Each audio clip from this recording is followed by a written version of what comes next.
الحمد لله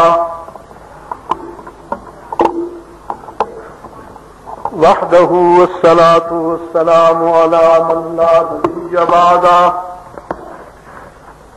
وعلى آله وأصحابه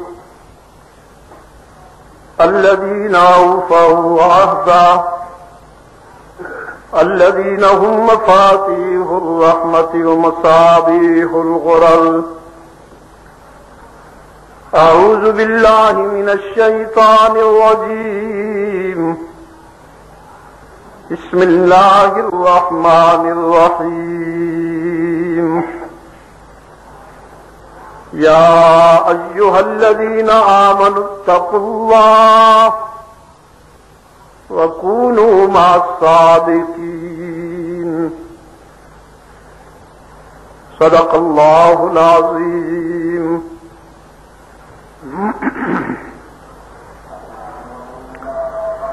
خلافت راشدہ کے دوسرے تاجدار ہمارے شاندار ماضی کا ایک مایہ ناز کردار گزشتہ چند ملاقاتوں میں موضوع گفتگو بنا ہوا ہے. ان کے فضائل، ان کی شخصی جامعیت و اہمیت، اللہ اور اس کے رسول کے ہاں ان کا مقام، اور اسلام کے دور اساسی میں ان کے کردار کا جہاں تک تعلق ہے تو زبان اور قلم لرزتے ہیں اس کا احاطہ کرنے سے.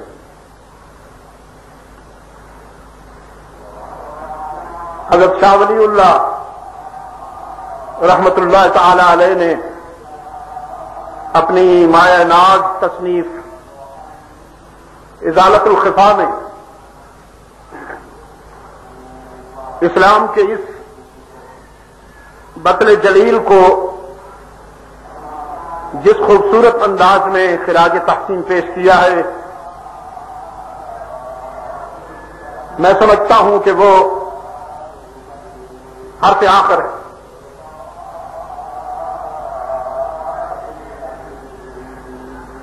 میں کسی ملاقات میں اس سے پہلے عرض کر چکا ہوں. وہ فرماتے ہیں کہ اس شخص کا سینہ ایک ایسے محل کی طرح ہے کہ جس کے ہر دروازے پر کوئی عظیم شخصیت بیٹھی ہے. ایک ایسا محل کہ جس کے کئی دروازے ہوں اور اس کے ہر دروازے پر اپنے فن کا ایک ممتاز اور منتخب کردار نظر آئے. کسی دروازے پر سکندر سے بڑا فاتح، کسی دروازے پر نوشیروان سے بڑا عادل، کسی دروازے پر لقمان سے بڑا دانا، کسی دروازے پر ارسطو سے بڑا فلسفی،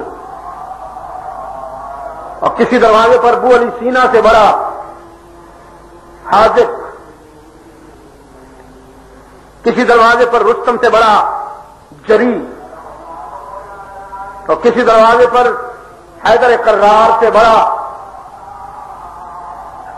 شجاع، کسی دروازے پر ابن مسعود سے بڑا فقیہ، اور کسی دروازے پر عبد الرحمن ابن عوف سے بڑا یا عبداللہ ابن عباس سے بڑا مفسر، کسی دروازے پر ابن تیمیہ اور غزالی سے بڑا مفکر، اور کسی دروازے پر ابو حنیفہ احمد ابن حنبل اور امام شافعی سے بڑا فقیہ نظر آئے. یعنی ایسا محل کہ اس کے ہر دروازے پر کوئی مثالی انسان بیٹھا ہو. فاروق اعظم کا سینہ بیک وقت ایسے تمام افراد کی صلاحیتوں کا خزینہ ہے. ایسے کئی افراد کی انفرادی خوبیاں اس اکیلے انسان میں نظر آتی ہیں. وَلَيْسَ عَلَى اللَّهِ بِمُسْتَنْكَرٍ أَنْ يَجْمَعَ الْعَالَمَ فِي وَاحِدٍ اللہ کے لیے یہ بات کوئی مشکل نہیں کہ وہ کسی ایک فرد میں پورے عالم کو جمع کر دے. وہ ایک کہاوت ہے، اہل دانش بھی جانتے ہیں اور ہمارا عام مسلمان بھی تقریباً جانتا ہے، سنتا رہتا ہے کہ موت العالم موت العالم.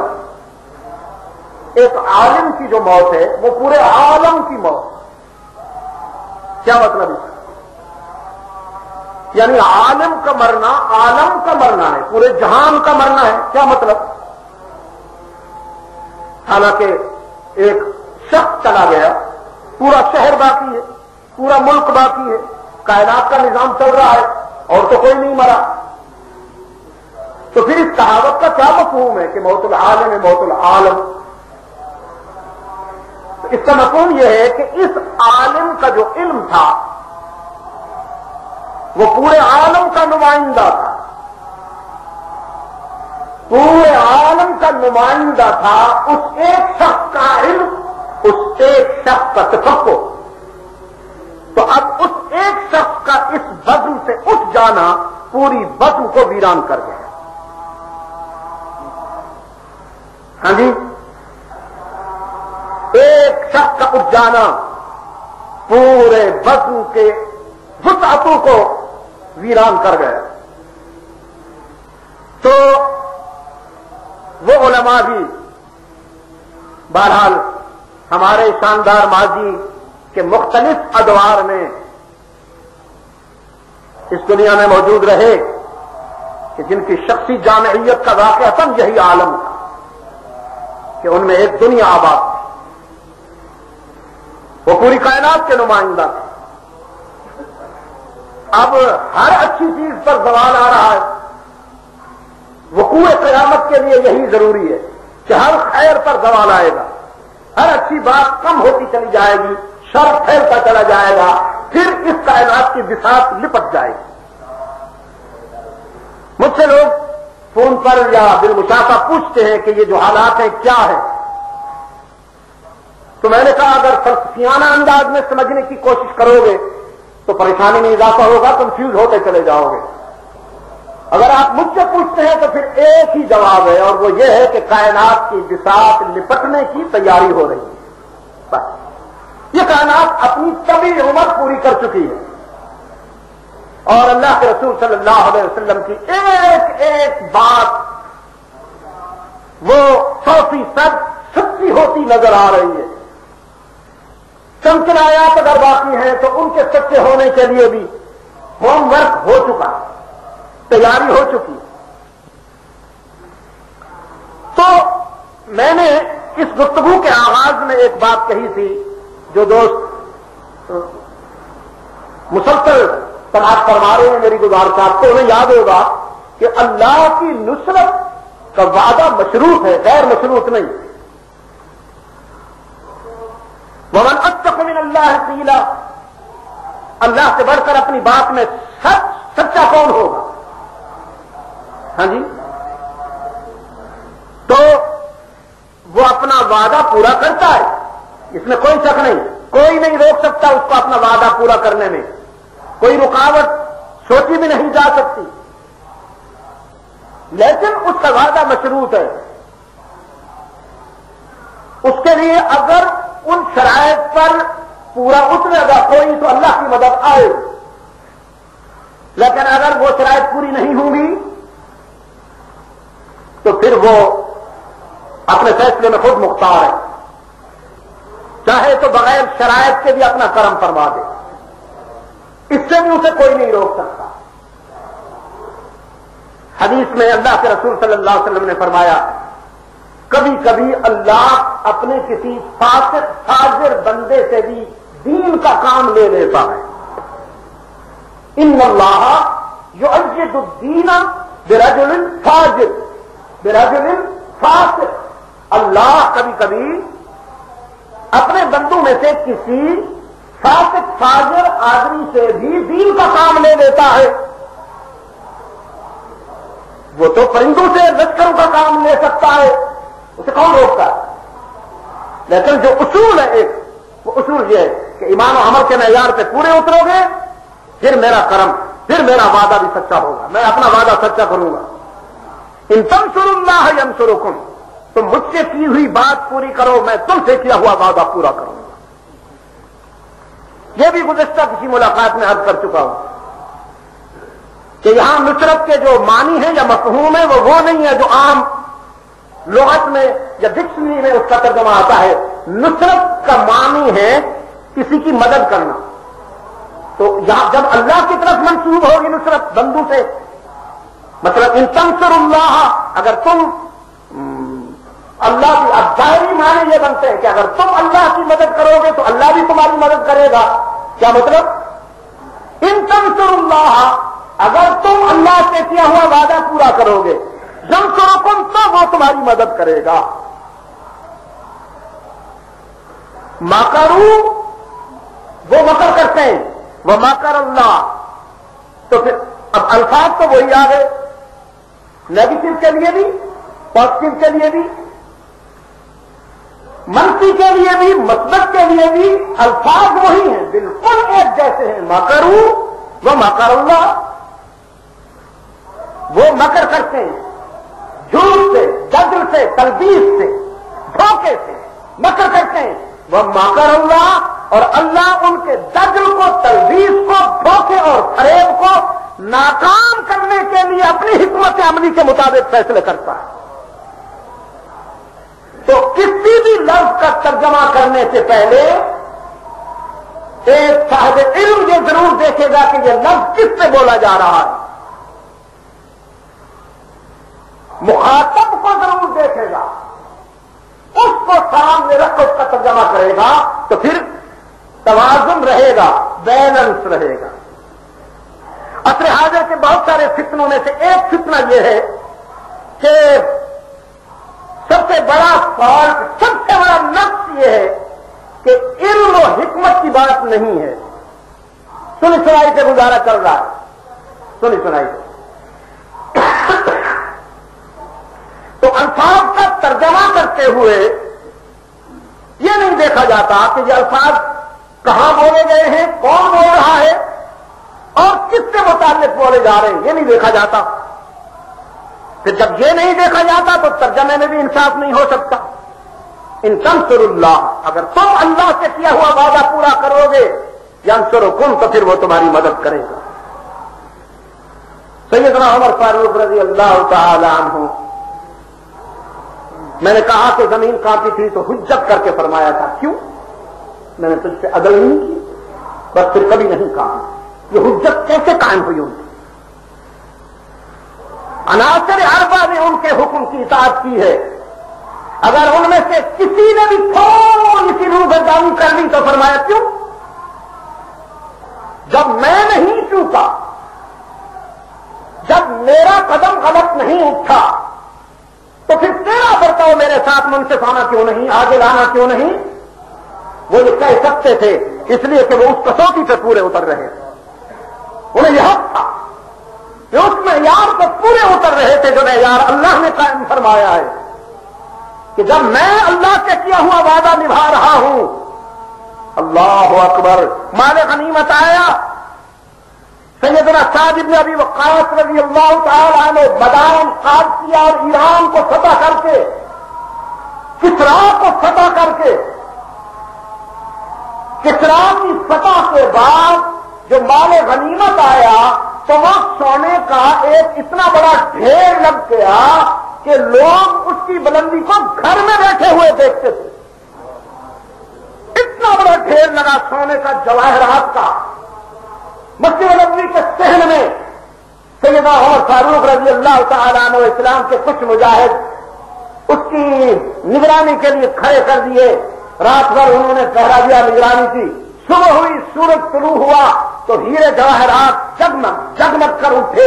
امیر المومنین نے دیکھ کر ان کے اوپر جا کے تھوکا اور فرمایا، ہو تمہاری چمک دمک بہت بڑا دھوکہ ہے، بڑے بڑے دانشور تمہاری چمک دمک میں دنیا بھی خراب کر بیٹھے، آخرت بھی خراب کر بیٹھے،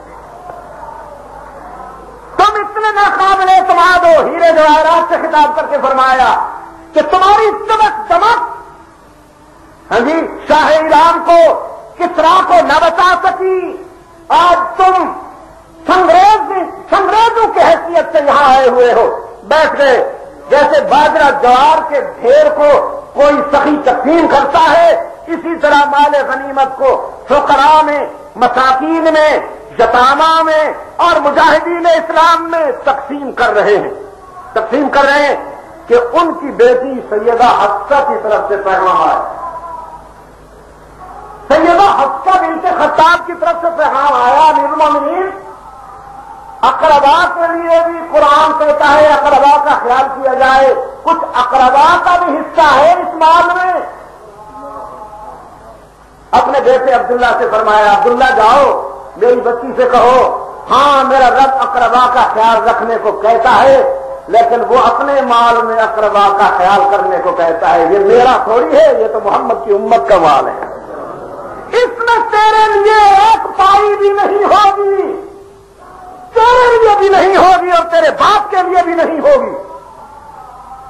اگر میں امیر المومنین ہوں، وہ سارے کا سارا مال غنیمت سورج غروب ہونے سے پہلے تقسیم کر دیا، کائنات پر رات کا سناٹا بعد میں چھایا، امیر المومنین نے مال غنیمت پہلے صاحب کا سب تقسیم کر دیا۔ اللہ نے اپنا وعدہ سچا کیا، اس لیے کہ اللہ کے بندوں نے بھی اللہ سے کیا ہوا وعدہ پورا کیا۔ ایک وقت سے فرماتے لقد کننا، احکاش کے ہاتھ پر بھی جانتے، جھوم اٹھتے ان الفاظ پر، فرماتے لقد کننا، ہم کیا تھے، وَلَسْنَا شَيْئًا، کچھ بھی نہیں تھے۔ قرآن کیا کہتا ہے، وَكُنْتُمْ عَلَىٰ شَفَا حُفْرَةٍ مِّنَ النَّارِ فَأَنْقَذَكُم مِّنْهَا، تم ضلالت کے گڑھے سے کھڑے تھے، ضلالت کے کنویں کے کنارے سے کھڑے تھے کہ ہم نے تمہیں بچا لیا۔ شاید یاد ہوگا آپ کو کہ سیدنا عمر فاروق رضی اللہ تعالیٰ عنہ ایک ویرانے میں ایک جنگل کے کنارے پہ اشکبار بار بار اس جنگل کی طرف نظر اٹھاتے ہیں اور آنکھیں برستی ہیں۔ لوگوں نے پوچھا کیا ہوا امیر المومنین، خیریت؟ ہاں خیریت۔ آپ رو رہے ہیں بھائی، خیریت میں رونا تو نہیں ہوتا، خیریت میں تو خوشی ہوتی ہے، آپ تو رو رہے ہیں، آپ کی آنکھوں میں آنسو ہے، ایسا لگتا ہے کہ کسی محاذ پر مسلمانوں کو چوٹ لگ گئی۔ فرمایا نہیں، کوئی چوٹ نہیں لگی، سب ٹھیک ہیں۔ تو پھر آپ کی آنکھوں میں آنسو؟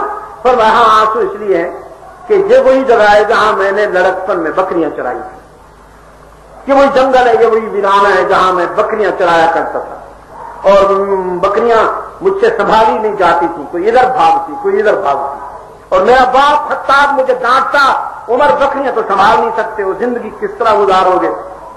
آج وہیں آیا ہوں تو پھر میرے احساس میں میرے ضمیر پہ دستک دی اور مجھے میرا ماضی یاد دلایا کہ عمر تو وہی ہے کہ تیرا کہنا بکریاں بھی نہیں مانتی تھیں، جانور بھی نہیں مانتے تھے، اب کیا ہوا کہ تیری تحریر دریا مانتے ہیں، اب کیا ہوا کہ تیرا حکم ہواؤں پہ چلتا ہے، اب کیا ہوا کہ اب تو سونوں پہ پانی پھینکتا ہے تو وہ ٹھنڈے ہو جاتے ہیں، ہوائیں تیرا پیغام لیے لیے پھرتی ہے۔ چار ہے نا عناصر فطرت، خاک، ہوا، پانی، آگ، خاک، ہوا، پانی، آگ، ان چاروں نے امیر المومنین سیدنا عمر فاروق رضی اللہ تعالیٰ عنہ کا حکم مانا۔ زمین کافی تو پاؤں کی ٹھوکر لگائی، پرسکون ہو گئی۔ وہ ساریہ کے لیے پیغام دیا مسجد نبوی سے تو ہوا نے پہنچایا۔ ایک مدینہ طیبہ کے قریب پہاڑی کو آگ لگی، فاروق اعظم نے جا کے صرف ایک پیالے سے پانی اٹھا کے یوں پھینکا، پوری آگ بجھ گئی۔ یہ نہیں کہ کوئی لمبا چوڑا فائر بریگیڈ کا سسٹم آیا اور انہوں نے چاروں طرف سے گاڑیاں لگا دی اور پھر پانی سپرے کیا، نہیں، بس ایک لپ پانی کی ایک مٹھی پھینکی، پوری آگ بجھ گئی اور دریائے نیل کے نام خط لکھا۔ اللہ اکبر، اللہ اکبر۔ گورنر کی طرف سے پیغام آیا، گورنر نے کہا امیر المومنین اس دریا کی عادت ہے ہر سال ایک چاند اس کی بھیت چڑھائی جاتی ہے، پھر یہ کناروں سے پانی باہر لاتا ہے، ورنہ خود سالی رہتی ہے۔ امیر المومنین نے جواب دیا انسانی زندگی تو بڑی چیز ہے، کسی چڑیا کو بھی اس دریا میں پھینکنے کی اجازت نہیں ہے، کوئی کتا بھی نہ پھینکا جائے، کوئی چھوٹے سے چھوٹا پرندہ بھی نہ پھینکا جائے، مرتی ہے چیونٹی تو پاؤں میں مسل کے مر جائے، لیکن اس لیے نہ پھینکو کوئی چیونٹی بھی اٹھا کے کہ شاید ایک جان لینے سے دریا کناروں سے باہر نکل آئے، سیلاب آ جائے، میری طرف سے اجازت نہیں ہے۔ ہاں یہ خط لکھ رہا ہوں، یہ ڈال دینا۔ وہ خط کیا تھا؟ بسم اللہ الرحمن الرحیم کے بعد اس میں لکھا تھا اگر تو اللہ کے حکم پہ بیٹھا ہے تو پھر کسی جہالت والی رسم کے انتظار نہ کر اور کناروں سے باہر نکل، محمد عربی کے غلاموں کو، محمد عربی کی امت کے کھیتوں کو سیراب کر۔ لیکن اگر تو دور جہالت کی کسی رسم کا منتظر ہے تو پھر رسول اللہ کے غلاموں کو قیامت تک تیرے پانی کی ایک بوند بھی نہیں چاہیے، رکھ اپنے پاس سارا پانی۔ یہ خط ڈالا گیا اور ابھی لوگ وہیں کھڑے ہیں۔ علامہ ابن جوزی رحمۃ اللہ علیہ لکھتے ہیں اس منظر کو دیکھنے کے لیے ہزاروں کی تعداد میں نصرانی اور یہودی، ان کے جو مذہبی رہنما تھے، پریسٹ تھے، ہزاروں کی تعداد میں وہ وہاں جمع ہوئے کہ کیا ایسا ہو سکتا ہے کہ کسی انسان کا خط دریا مان لے؟ امیر المومنین کا خط جو ہی دریا میں پھینکا گیا وہ ابھی وہیں کھڑے تھے، پانی اس تیزی سے اچھلا جس طرح ہنڈیا سے پانی ابلتا ہے، آگ پر کھولتا ہوا پانی اٹھتا ہے، اسی طرح کناروں سے پانی باہر نکلا اور وہ پریسٹ اپنے جبات، اپنے کپڑوں کو پکڑ کر گھٹنوں گھٹنوں پانی میں چلتے ہوئے کلمہ شہادت بلند کرتے ہوئے جا رہے ہیں۔ بقول علامہ ابن جوزی رحمۃ اللہ علیہ کے 17,000 غیر مسلموں نے یہ منظر دیکھ کر اسلام قبول کیا اس دن، جس دن امیر المومنین کا خط دریائے نیل میں ڈالا گیا۔ تو فرماتے ہیں لقد كنا ولسنا شيئا، ہم تو کچھ بھی نہ تھے، حتی اعزنا اللہ بالاسلام، یہاں تک کہ پھر اللہ نے ہمیں اسلام کے ذریعے عزت عطا فرما دی۔ اسلام کے ذریعے بھائی، اسلام کے ذریعے، اسلام کے ذریعے عزت عطا فرما دی۔ فَإِذَا ذَهَبْنَا نَلْتَمِسُ الْعِزَّةَ فِي غَيْرِنَا، لیکن اب اگر ہم عزت کہیں اور ڈھونڈنے جائیں گے ذلیلنا، تو پھر ذلیل کر دیے جائیں گے۔ اب بھی اگر عزت ملے گی تو معیار وہی ہوگا، اسلام۔ تم اسلام سے وابستہ رہو، اللہ تمہیں رسوا نہیں ہونے دے گا۔ میں سچ کہتا ہوں مرتے بھی زندہ رہو گے، ہاں اگر مرو گے بھی تو حسین بن کر رہو گے، شاہ اسماعیل شہید بن کے رہو گے، شاہ عبدالعزیز بن کے رہو گے، موت بھی تمہیں نہیں مار سکے گی۔ ہوتے ہیں نا کہ کچھ لوگ ایسے ہوتے ہیں کہ انہیں موت بھی نہیں مار سکتی، کچھ لوگ ایسے ہوتے ہیں کہ جیتے جی مر جاتے ہیں، زندگی بھی نہیں انہیں بچا سکتی، زندگی بھی انہیں زندہ نہیں کر سکتی، اور کچھ وہ لوگ ہوتے ہیں کہ موت بھی انہیں نہیں بچا سکتی۔ تو فاروق اعظم رضی اللہ تعالیٰ عنہ اللہ سے کیا ہوا وعدہ نبھایا، اللہ نے بھی اپنا وعدہ پورا فرمایا۔ فرمایا لو انہم اقاموا التوراۃ والانجیل، یہ عام اصول ہے، وہ تمام صحائف جو آسمان سے نازل ہوئے ہیں ان کی اتباع کرنے والی تمام اقوام کے لیے حق تعالی نے یہ کسوٹی قرآن کریم میں بیان فرما دی۔ لو انہم اقاموا التوراۃ والانجیل وما انزل الیہم من ربہم لأکلوا من فوقہم ومن تحت ارجلہم،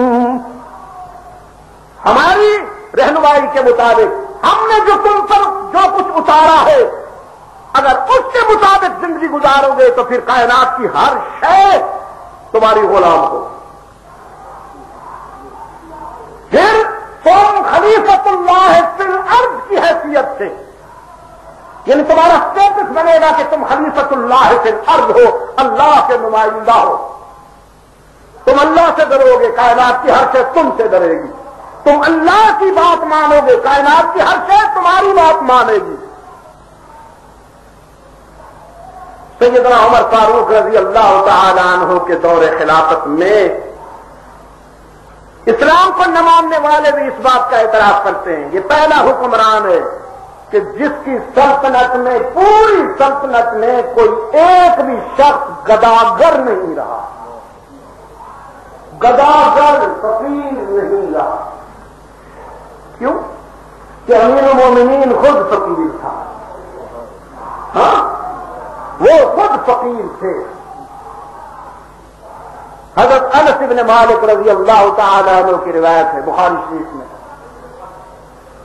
فرماتے ہیں جب 22 لاکھ مربع میل پر اس شخص کی سلطنت پھیلی ہوئی ہے اور عدل کا پرچم لہراتا ہے، میں نے اس وقت امیر المومنین کو مسجد نبوی کے کچے صحن میں بازو سر کے نیچے رکھ کے سویا ہوا دیکھا، اور میں نے گنے اس کے کرتے پہ 17 پیوند تھے. ان 17 میں سے 4 پیوند چمڑے کے تھے جو کپڑے کے کرتے پہ لگے ہوئے تھے. بڑی اچھی باتیں ہیں، کہنے میں بھی مزہ آتا ہے، سننے میں بھی مزہ آتا ہے، لیکن عمل، یہ بہت پیاری باتیں ہیں، یہ بہت خوبصورت باتیں ہیں. ان باتوں کو بیان کرنے سے مہک آتی ہے، خوشبو آتی ہے، لیکن عمل کرنے والے کہاں چلے گئے؟ تو وہ ایک شخص کروٹ بدلتا تھا، کروٹ. یہودیت کی ماں مرتی تھی قرۂ ارض پر، ماں مرتی تھی یہودیت کی،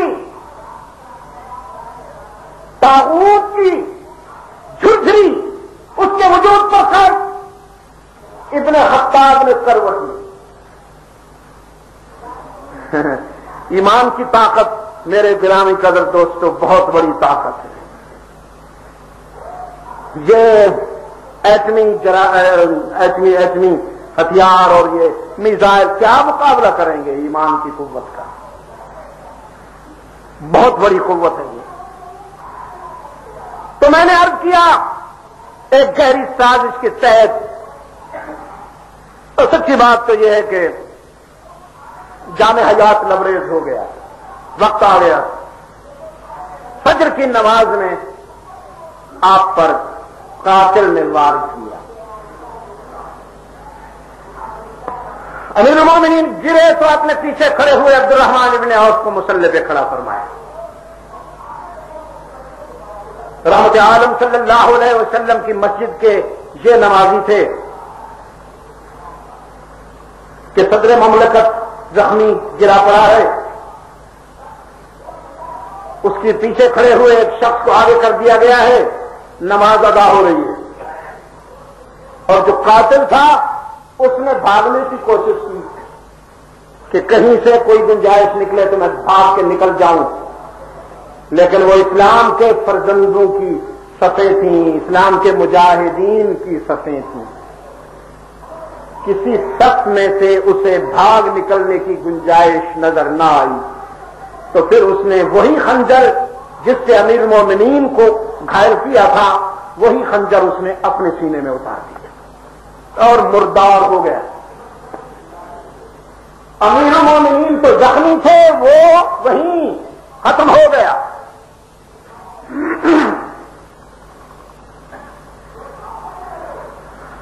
نماز، ہاں یہ صحیح ہے کہ لمبی قرات بھی نہیں کی گئی، لمبا رکوع اور لمبے سجدے بھی نہیں کیے گئے، ضرورت کی حد تک تمام ارکان ادا کیے گئے اور نماز پوری ہوئی.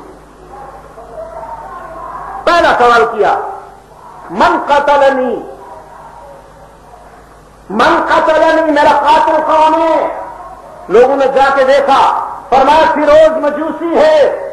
تو اتنی اونچی آواز سے الحمدللہ کہا کہ سیدہ فرماتی ہیں ام المومنین عائشہ صدیقہ رضی اللہ عنہا کہ امیر المومنین کی الحمدللہ کی آواز میرے گھر پہنچی. قریب ہی تو تھا.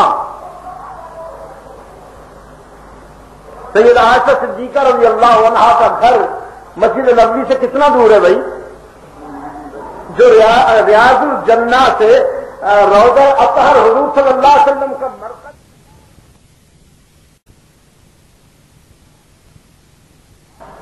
قریب ہی تو تھا. سیدہ عائشہ صدیقہ رضی اللہ عنہا کا گھر مسجد نبوی سے کتنا دور ہے بھائی؟ جو ریاض الجنہ سے روضہ اطہر حضور صلی اللہ علیہ وسلم کا مرکز اطہر جتنا دور ہے بس اتنا ہی. تو یہ دوری کتنی ہوگی بھائی؟ بمشکل 20 25 یا 30 فٹ قریب تاہم الحمدللہ کی آواز وہاں تک پہنچی کہ کسی مسلمان کے ہاتھوں سے نہیں، ٹھیک ٹھاک کھرے غیر مسلم اور کافر کے ہاتھوں سے زخمی ہوا تو میری شہادت بیدار ہوئی. اکثر امیر المومنین کی دعاؤں میں یہ الفاظ ہوا کرتے تھے، اللہم ارزقنی شہادتن فی سبیلک، اللہم ارزقنی شہادتن فی سبیلک، یا اللہ شہادت کی موت چاہتا ہوں، وجعل موتی فی ولد حبیبک، اور موت بھی تیرے محبوب کے شہر میں مدینہ میں چاہتا ہوں. یہ کتنی ہوئی بھی آرزو ہیں؟ شہادت اور مدینہ، شہادت اور مدینہ دو ہوئی نا جی. تیسرا کرم اللہ نے اپنی طرف سے کر دیا، شہادت بھی ملی، موت بھی مدینہ میں ملی، اور ٹھکانہ رحمت عالم کے قدموں میں ملا. قیامت تک کے لیے ٹھکانہ رحمت عالم صلی اللہ علیہ وسلم کے قدموں میں ملا. اپنے بیٹے حضرت عبید سے فرمایا، چھوٹے بیٹے سے، کہ جاؤ مخدومۃ المسلمین سیدہ عائشہ رضی اللہ عنہا کی خدمت میں عرض کرو، اگر آپ اجازت دے، چونکہ آپ کا حجرہ ہے، رحمت عالم صلی اللہ علیہ وسلم کا جو دائمی مسکن ہے جہاں آپ صلی اللہ علیہ وسلم آرام فرما ہے، رشک جنت ہے، وہ سیدہ عائشہ صدیقہ رضی اللہ عنہا کا حجرہ ہے، غرفہ ہے، بیڈ روم ہے، جو نام دے دیجیے. تو اجازت آپ سے چاہتا ہوں، اگر آپ اجازت دیں تو رحمت عالم کے قدموں میں سو جاؤں. فاروق اعظم رضی اللہ تعالیٰ عنہ کے نقطۂ جگر جب مخدومۃ المسلمین کی خدمت میں آئے ہیں تو وہ آنسوؤں کو زار و قطار رو رہی ہیں، آنسو کا می برس رہا ہے. فاروق اعظم رضی اللہ عنہ کے بیٹے نے عرض کیا، ام المومنین میرے والد گرامی کی طرف سے یہ پیغام ہے، میں کیا جا کے کہوں؟ فرمانے لگی، یہ جگہ اپنے لیے میں نے خاص کر رکھی تھی، میں نے یہ جگہ اپنے لیے خاص کر رکھی تھی، لیکن آج اپنی ذات پر آپ کو ترجیح دیتی ہوں. انشاءاللہ اللہ آپ کو زندہ رکھے، لیکن اگر آپ کا وقت آ گیا ہے تو پھر آپ کو نبی و صدیق ہی کے قدموں میں سلایا جائے گا. آپ صلی اللہ علیہ وسلم کے وہاں جو قبروں کی ترتیب ہے، وہ لوگ یہ سمجھتے ہیں کہ آپ درمیان میں ہیں، ایک طرف صدیق اکبر ہے، ایک طرف فاروق اعظم ہے. ایسا نہیں ہے. قبروں کی ترتیب اس طرح ہے کہ آپ یوں سمجھیے کہ یہ قبر ہے اللہ کے رسول صلی اللہ علیہ وسلم کی، اس کے ساتھ سیدنا ابو بکر صدیق رضی اللہ تعالیٰ عنہ کی قبر ہے، جو آپ صلی اللہ علیہ وسلم کے سینے کے ساتھ صدیق اکبر کا سر لگتا ہے. یعنی آپ صلی اللہ علیہ وسلم کی قبر مبارک جو ہے وہ کچھ آگے، اور سیدنا ابو بکر صدیق رضی اللہ تعالیٰ عنہ کا قبر جو ہے وہ پیچھے کی طرف.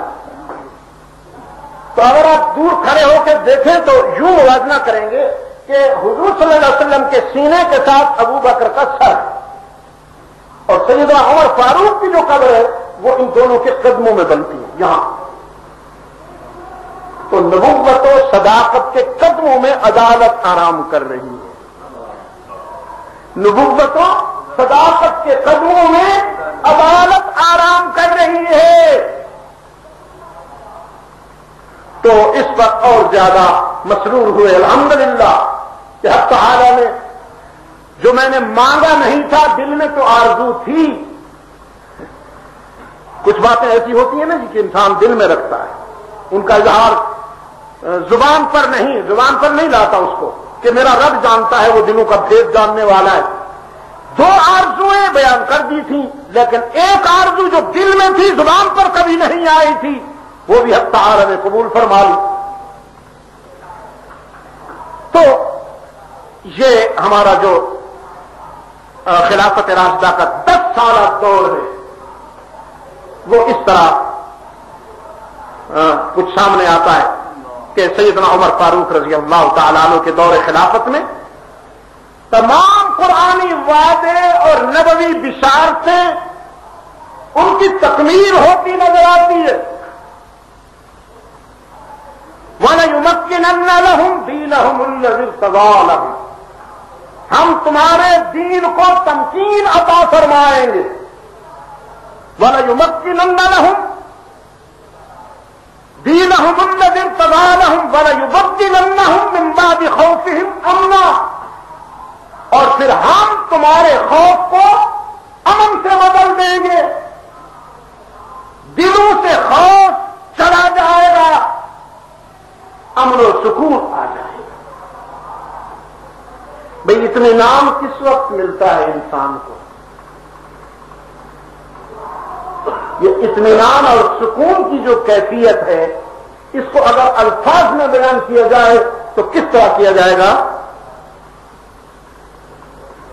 جب دل میں خوف نہ ہو تو پھر سکون آئے. جب دل میں خوف نہ ہو تو پھر سکون آئے گا. یعنی خوف اور سکون جمع نہیں ہو سکتے, یہ ناممکن ہے. روشنی آئے گی تو اندھیرا جائے گا, ٹھیک ہے, صبح طلوع ہوگی تو رات رخصت ہوگی. خوف جائے گا تو سکون آئے گا, امن آئے گا. خوف کے ہوتے ہوئے امن نہیں آ سکتا. خوف کس وقت جاتا ہے؟ خوف اس وقت جاتا ہے جب اللہ پر کامل یقین ہو اور اللہ سے تعلق صحیح ہو جائے. آج ہمیں یہ خوف ہے کہ کوئی ہمارا بال نہ لوٹ لے, ہمیں یہ خوف ہے کہ کوئی ہمیں مار نہ ڈالے, ہمیں یہ خوف ہے کہ کوئی ہمیں اس طرح نقصان نہ پہنچا دے, کوئی ہمیں یوں نقصان نہ پہنچا دے. اس کے مختلف عناوین ہیں, اس کے مختلف انداز ہیں.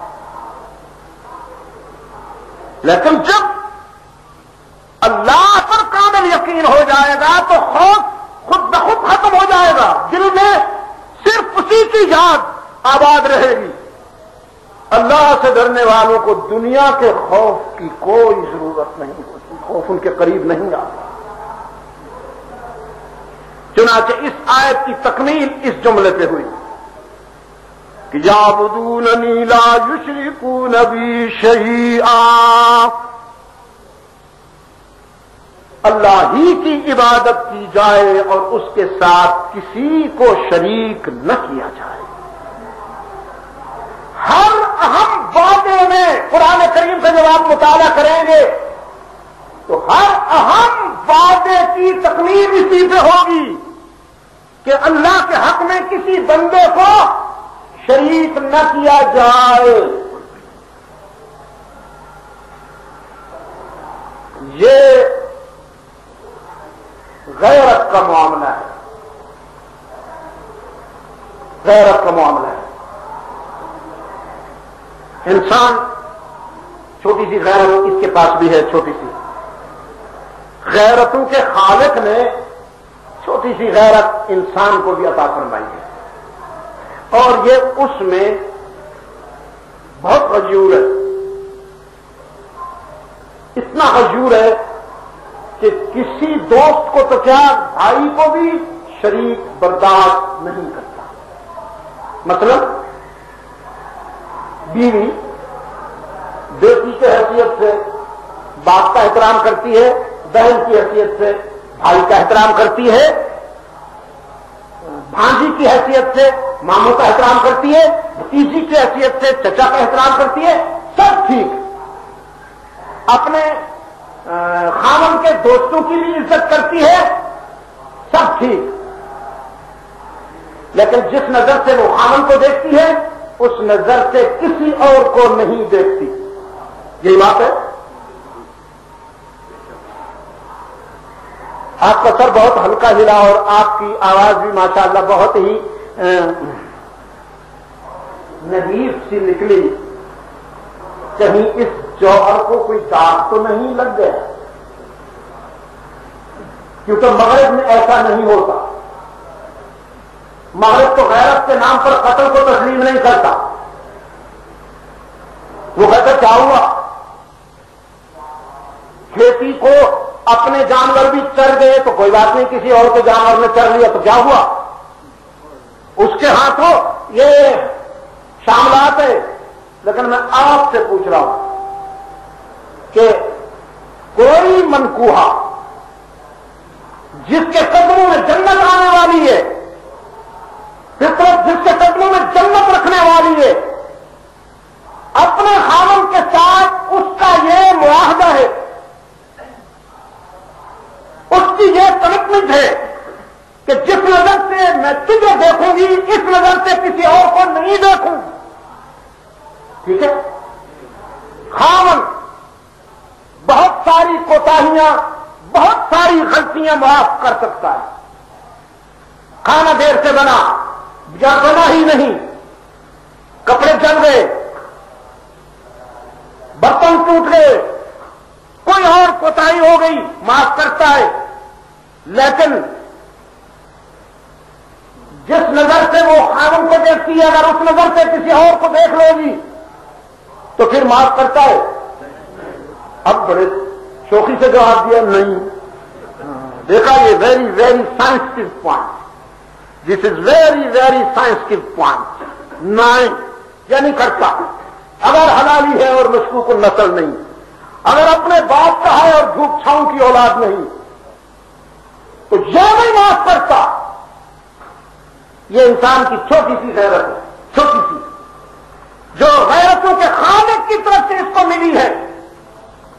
تو جس طرح یہ اپنی عزت کے معاملے میں پارٹنرشپ برداشت نہیں کرتا، اللہ بھی اپنی عبادت کے معاملے میں پارٹنرشپ برداشت نہیں کرتا۔ وہ کہتا ہے جس آدمی سے سر میرے آگے جھکتا ہے کسی بندے کے آگے نہیں جھکنا چاہیے۔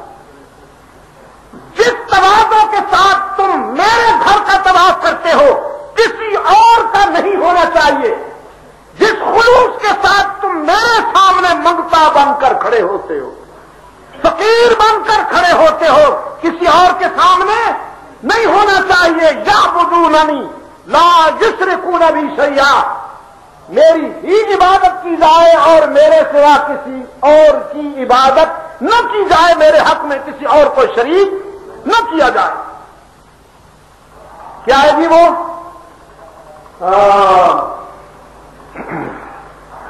قُلْ أَفَغَيْرَ اللَّهِ تَأْمُرُونِّي أَعْبُدُ أَيُّهَا الْجَاهِلُونَ۔ وہ ایک وقت آیا تھا جب اللہ کے رسول صلی اللہ علیہ وسلم کی خدمت میں مشرکین کا وفد آیا کہ کچھ کمپرومائز کرنے، کچھ لو کچھ دو، جیو اور جینے دو، یہ جی اور جینے دو کی پالیسی پر کچھ لو کچھ دو کر لیں۔ رب العالمین نے فرمایا میرے محبوب انہیں کہیے افغیر اللہ تأمرونی اعبد، تم میرے اللہ کو مانو گے نا؟ لو دو کا کیا مطلب ہے؟ تم کہو گے اللہ سچا ہے تو میں کیا کہوں تمہارے دربار سچے ہیں، میں کہوں تمہارے آستانے سچے ہیں، تم مکھن کو مکھن کہو گے تو میں گندگی کو مکھن کہوں؟ یہ نہیں ہو سکتا۔ افغیر اللہ تأمرونی اعبد، کیا اللہ کے سوا میں کسی اور کے لیے معبود ہونے کا تصور قبول کر لوں؟ افغیر اللہ تأمرونی اعبد ایھا الجاہلون، ہر جہالت کے بیماروں مجھ سے یہ توقع رکھتے ہو؟ وَلَقَدْ أُوحِيَ إِلَيْكَ وَإِلَى الَّذِينَ مِن قَبْلِكَ، جبکہ حق تعالی کی طرف سے یہ تنبیہ مجھ سے پہلے انبیاء کو بھی ہوتی رہی ہے، مجھے بھی ہو رہی ہے۔ وَلَقَدْ أُوحِيَ إِلَيْكَ وَإِلَى الَّذِينَ مِن قَبْلِكَ لَئِنْ أَشْرَكْتَ لَيَحْبَطَنَّ عَمَلُكَ وَلَتَكُونَنَّ مِنَ الْخَاسِرِينَ۔ یہ بات پہلے انبیاء سے بھی کہی گئی ہے، تم سے بھی کہی جا رہی ہے۔ میرے محبوب، تو ہے تو میرا محبوب، تو ہے تو میرا محبوب، تو جس زمین پہ چلتا ہے بے شک میں اس زمین کی قسمیں کھا لیتا ہوں، بے شک میں نے تیرے چہرے کو والضحیٰ کہا ہے، بے شک میں نے تیری زلفوں کو واللیل اذا سجا کہا ہے۔ میرے محبوب، یہ ساری کائنات دودھ، تو اس کی کریم، یہ ساری کائنات پھول، تو اس کی خوشبو، یہ ساری کائنات آنکھیں، تو اس میں نور، اور تو اس میں بینائی ہے، تو میرا محبوب، لیکن میرا محبوب ہونے کے باوجود سن، مَعَمَلُكَ وَلَتَكُونَنَّ مِنَ شریک کرے کیسے؟ ایک اصول بتا دیا گیا، ایک قانون بتا دیا گیا۔ وہ جنات نے جب حضور صلی اللہ علیہ وسلم کے ہاتھ سے بیعت کی، کیا ہے وہ سورہ جن میں انہ استمع نفر من الجن، انہ استمع نفر من الجن، جنوں کی ایک جماعت نے قرآن سنا، فقالوا انا سمعنا قرآنا عجبا، تو تبصرہ کیا ہم نے عجیب قرآن سنا، یہدی الی الرشد، یہ تو اجالوں کی طرف رہنمائی کرتا ہے، سویروں کی طرف رہنمائی کرتا ہے۔ فآمنا بہ، فآمنا بہ، ہم اس قرآن کی صداقت پر ایمان لائے، ہم اس صاحب قرآن کی عظمت پر بھی ایمان لائے۔ تو پھر ایمان کا پہلا تقاضا لن نشرک بربنا احدا، لن نشرک بربنا احدا وانہ تعالی جد ربنا ما اتخذ صاحبۃ ولا ولدا۔ ہم آج وعدہ کرتے ہیں کہ اللہ کے حق میں کسی کو شریک نہیں مانیں گے، سجدہ اسی کا، قیام اسی کے لیے، طواف اسی کے لیے، دستگیر وہی، کار ساز وہی، حاجت روا وہی، جب بھی مانگیں گے اسی سے مانگیں گے، سب ہر کسی سے نہیں مانگیں گے، جب بھی مانگیں گے اسی سے مانگیں گے، جب بھی جھکیں گے اسی کے آگے جھکیں گے۔ رحمت عالم صلی اللہ علیہ وسلم کا دین دین فطرت ہے، رحمت عالم صلی اللہ علیہ وسلم کا نظام فطرت ہے۔ انسان کی جبلت کو اور فطرت کو سامنے رکھ کر احکامات اللہ نے عطا فرمائے ہیں، یا اپنے احکامات کے مطابق اپنے بندوں کی فطرت ترتیب دی ہے، جبلت ترتیب دی ہے۔ انسانی جبلت کو کہیں اتنا سکون نہیں ملتا جتنا اسلام کے فکر پہ ملتا ہے، اسلام کی سوچ پہ ملتا ہے کہ یہ فطرت کے قریب ہے۔ میرے واجب الاحترام دوستوں، حضرت عیسیٰ علیہ السلام رحمت عالم صلی اللہ علیہ وسلم سے پہلے سلسلہ رسالت کی آخری کڑی بنتے ہیں، یعنی ان کے بعد پھر حضور صلی اللہ علیہ وسلم کی تشریف آوری ہے۔ آپ سے پہلے ہیں حضرت عیسیٰ علیہ السلام، اور ان کا ایک منفرد مقام ہے اللہ کے ہاں کہ وہ اللہ کی تخلیق کا شاہکار ہے۔ اللہ تعالی نے ایک تخلیق کا جو نظام بنایا ہے، حضرت عیسیٰ علیہ السلام کی ولادت با سعادت، اس نظام سے ہٹ کر وہ اللہ تعالی کی مشیت کا شاہکار ہے۔ اللہ نے جس طرح چاہا انہیں بنایا۔ حضرت آدم علیہ السلام کو اللہ نے بغیر ماں بیٹے کے پیدا کیا۔ سیدہ حوا کو اللہ تعالی نے بغیر ماں سے پیدا کیا، اور حضرت عیسیٰ علیہ السلام کو اللہ نے بغیر باپ کے اس دنیا میں لے آئے۔ یہ نظریہ بھی صرف اسلام نے پیش کیا، قرآن کریم نے پیش کیا۔ اس لیے جب میں دنیا میں میری دعوت کا سفر ہوتا ہے اور میں کبھی کبھی نصرانیوں سے بھی گفتگو کرتا ہوں تو پھر انہیں یاد دلاتا ہوں قرآن کریم کا یہ احسان ہے تم پر۔ یہ بات نہ تمہاری بائبل نے کہی، یہ بات نہ کسی دنیا کی اور کتاب نے، صرف قرآن کریم وہ حضرت عیسیٰ علیہ السلام کے دوست کی حیثیت سے، وکیل صفائی کی حیثیت سے، یہودیوں کی وہ جو الزامات کی گرد ہے، وہ جو غبار ہے، قرآن کریم اسے دھو دھو کر حضرت عیسیٰ علیہ السلام کے چہرے کو بے داغ ثابت کرتے ہیں، بے داغ ثابت کرتے ہیں۔ کسی کسی مقام پر تو قرآن اتنا حساس ہو جاتا ہے، اتنی پرجوش استدلال کے ساتھ بات کرتا ہے کہ جس رسول پہ نازل ہوا ان کی وکالت میں بھی قرآن کریم اتنی بات نہیں کرتا جتنی حضرت عیسیٰ علیہ السلام کے لیے کرتا ہے۔ ہاں، تو حضرت عیسیٰ علیہ السلام اللہ تعالی کے برگزیدہ پیغمبر ہیں، اللہ تعالی کے برگزیدہ رسول ہیں۔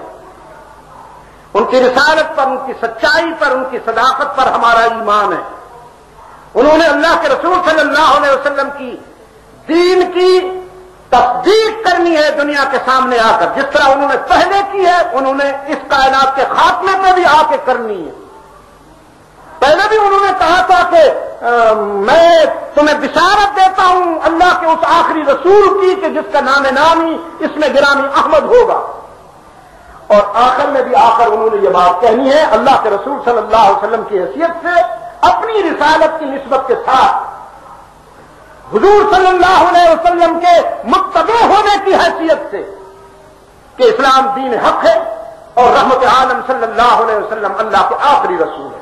ان سے حق تعالی نے پوچھنا ہے حشر میں۔ یہ میں اس لیے آپ کو عرض کر رہا ہوں کہ اپنی توحید کے معاملے میں حق تعالی کتنے غیرت مند ہیں، کتنے غیور ہیں، اس میں کسی کمپرومائز کی گنجائش نہیں۔ اس لیے قرآن کریم نے ایک اصول وضع کر دیا ہے، گناہگار کو بتاؤ وہ اللہ کی رحمت سے مایوس نہ ہو، لا تقنطوا من رحمت اللہ۔ گناہگار کو بتاؤ وہ اللہ کی رحمت سے مایوس نہ ہو، لیکن مشرک کو بتا دو کہ تیری ساری نیکیاں، تیری ساری عبادت اور ریاضت شرک ہوا تو کام نہیں آئے گی۔ گناہگار کو بالآخر جنت ملے گی اگر اس نے شرک نہیں کیا، اور متقی کو جنت کی ہوا بھی نہیں لگے گی اگر اس نے شرک کر لی۔ 2 بج گئے ہیں، اس لیے پھر ہماری گفتگو کا ایک رخ زندگی رہی تو انشاءاللہ اگلی ملاقات تک مؤخر ہو جائے گا۔ کٹائی شروع ہے گندم کی غالباً، اور مجھے بہت سارے احباب کی طرف سے، اٹک میں، جہلم میں، ادھر چکوال کی طرف سے، کہ حضرت ہم کٹائی میں غرق ہیں اس وقت۔ سنا ہے کہ کسی کسان کی اس موسم میں والدہ فوت ہوئی تو اس نے وہ غلے والا جو ہوتا ہے برتن اسی میں رکھ دیا۔ وہ نہیں ہوں گے نا اس وقت، کولڈ سٹوریج نہیں ہوں گے، یہ سلسلہ نہیں ہوگا کہ جب کٹائی ختم ہوگی تو پھر ہم تجہیز و تقسیم کریں گے۔ اللہ تعالی اس عمل کو بہتر انجام سے ہمکنار فرمائے، وطن عزیز کی حفاظت فرمائے اللہ تعالی، اور اپنے کرم کے فیصلے فرمائے۔ ہمارے اعمال تو جو ہیں وہ خوب جانتا ہے، ہم بھی جانتے ہیں، ہم بھی اپنے اعمال کو جانتے ہیں، لیکن دعا کرتے ہیں کہ وہ اپنے کرم کے فیصلے فرمائیں۔ بغداد میں جو کچھ ہو گیا اس کا تانا اسلام کو نہ دینا۔ میرے کچھ عزیز بہت گھبرا جاتے ہیں، فون پر بعض دوستوں نے روتے ہوئے کہا جی یہ کیا ہوا، اسلام وہاں بھی اسلام کو شکست نہیں ہوئی بھائی، اسلام کو شکست نہیں ہوئی، مسلمانوں کو اپنے اعمال کی سزا ملی۔ کیوں مجھ کو شکایت ہو کسی غیر سے جھوٹی، خود اپنی ہی تقصیر سے قسمت میری پھوٹی، اللہ کی رسی تو نہ ٹوٹے گی نہ ٹوٹی، افسوس یہی ہے کہ میرے ہاتھ سے چھوٹی۔ تو اللہ کی رسی اگر میرے ہاتھ سے چھوٹے گی تو اس کا رد عمل تو ہوگا۔ اسلام آپ انشاءاللہ اس نظریے کو پرشباب پائیں گے، اس پہ زوال نہیں آئے گا۔ ہر دور کا فرعون اپنی فرعونیت دکھایا کرتا ہے، اس دور کا فرعون بھی اپنی فرعونیت دکھا لے جتنی دکھا سکتا ہے۔ اس جونیئر کو بھی سینئر ہونا ہے، یہ دکھا لے،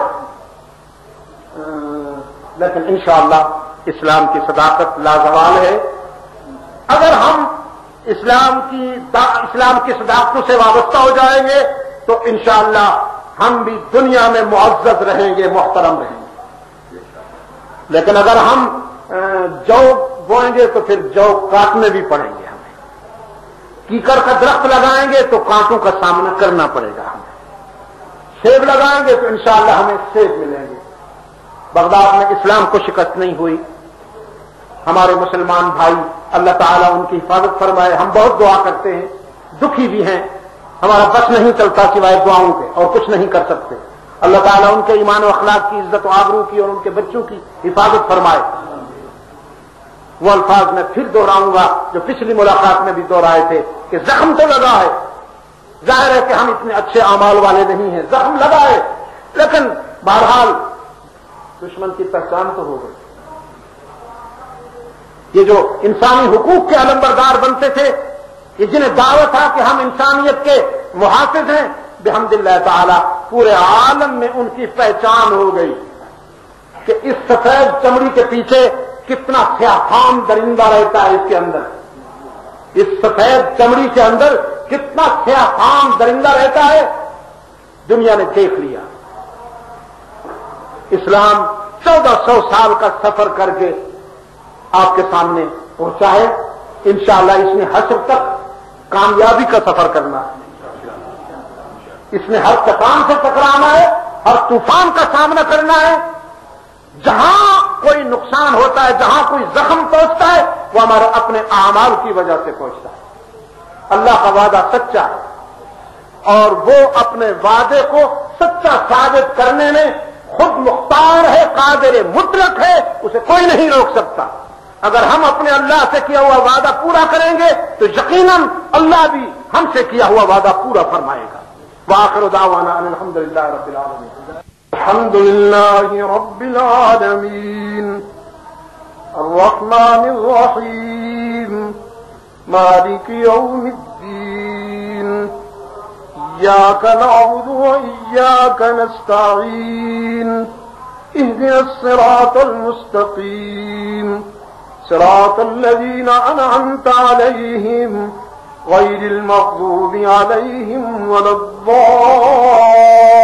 الضالين ألم تر أن الفلك تجري في البحر بنعمة الله ليريكم من آياته إن في ذلك لآيات لكل صبار شكور وإذا غشيهم موج كالظلل دعوا الله مخلصين له الدين فلما نجاهم إلى البر فمنهم مقتصد وما يجحد بآياتنا إلا كل ختار كفور الله أكبر سمع الله لمن حمده اللہ اکبر. مورخہ 18 اپریل سن 2003 بمقام راولپنڈی علامہ سید عبدالمجید ندیم شاہ صاحب بیان فرما رہے تھے. موضوع تھا امت مسلمہ ماضی کے آئینے میں. کل بیان 1 گھنٹہ. تیار کردہ پاک ریکارڈنگ پہلی منزل کریم سینٹر صدر کراچی. فون نمبر 567812 تو کریم ہے تو رحیم ہے تو کریم